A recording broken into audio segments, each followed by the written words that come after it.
La base de données nationale des bâtiments, ou BDNB, représente une avancée majeure dans la démocratisation de l'accès aux données sur les bâtiments français.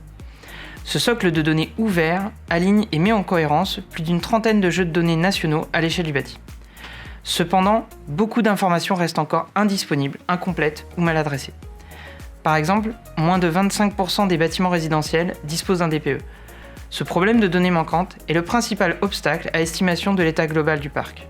Si on ne connaît pas l'état du bâti, impossible d'établir des stratégies de décarbonation du parc.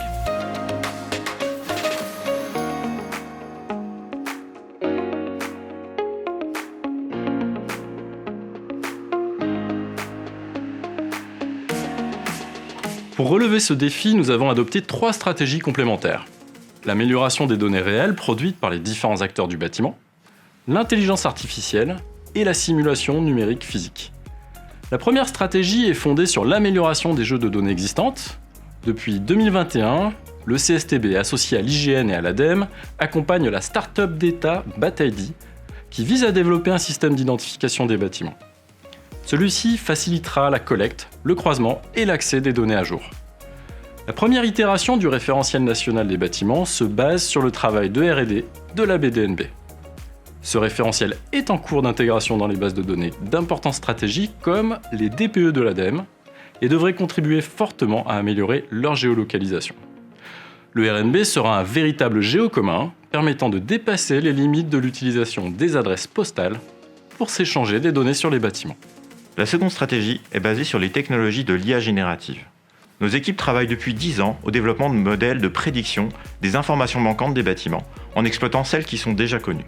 Contrairement aux approches classiques d'apprentissage machine, qui se contentent de prédire une classe DPE, notre approche se base sur la génération d'une vingtaine de données simultanément, qui représentent l'état probable d'un bâtiment. Niveau d'isolation des éléments de l'enveloppe, performance des systèmes, surface des ouvrants.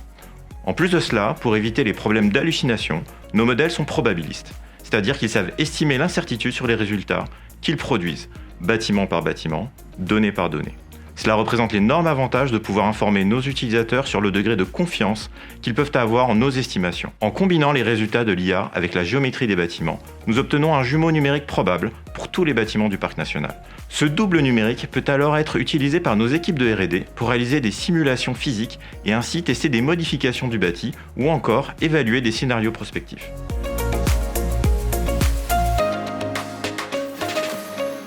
En construisant sur ces fondations, nous développons des indicateurs pour aider nos utilisateurs.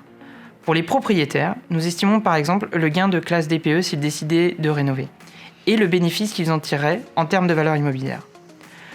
Pour les collectivités et les copropriétés, nous indiquons le potentiel de raccordement au réseau de chaleur et nous travaillons à une classification de la vulnérabilité du bâti en cas de canicule.